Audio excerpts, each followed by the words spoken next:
الحمد لله والصلاة والسلام على أشرف الله سيدنا محمد وعلى آله وصحبه ومن والاه، أما بعد. السلام عليكم ورحمة الله تعالى وبركاته. مرحبا بكم في فيديو جديد ومتجدد.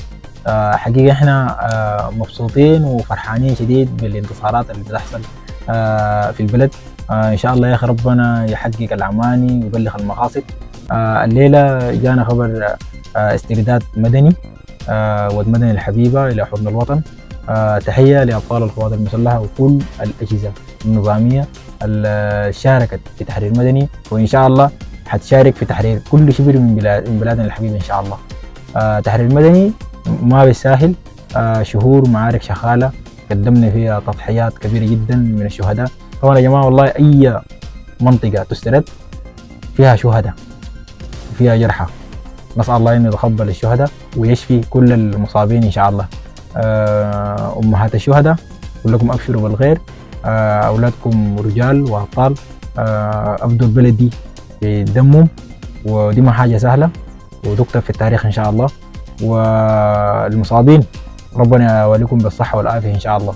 والله يا جماعة ما في مصر بيجي ساي، لازم يكون فيه تضحيات، والتضحيات اللي قدموها لنا أبطال القوات المسلحة والمشتركة والمستنصرين وكل الأجهزة النظامية اللي شاركت في تحرير البلد واللي بتشارك وكل يوم بتحفظ البلاد، بتحمي البلاد من الأعداء ومن الشرور.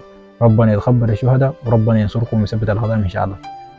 تحية وافتخار وإعزاز إنه بلدنا ماشي تتصلح وبلدنا لسه بخير. والفضل بعد ربنا سبحانه وتعالى بيرجع للأبطال وكل القادات الموجودين في ساحة المعركة وفي كل مكان إن شاء الله، وما النصر إلا من عند الله إن شاء الله. طبعا زي ما شفنا الاحتفالات والمسيرة الأفوية ظهرت، كل مدن السودان الآمنة طلعت في مسيرات بتندد وبتهلل وبتكبر للانتصار الكبير اللي حققه الجيش في واد مدني. وإن شاء الله حتتوالى الانتصارات إن شاء الله.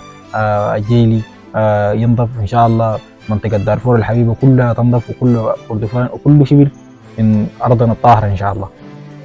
في الحقيقة سنة سعيدة علينا، سنة فيها بشريات، فيها انتصارات وفيها يعني أفراح وحاجات جميلة جدا. أتمنى إنه حتكون عام 2025 عام للنجاحات وعام للإنجازات وعام لتطهير البلد دي من الخونة ومن المهجورين ومن كل عميل وخاين إن شاء الله.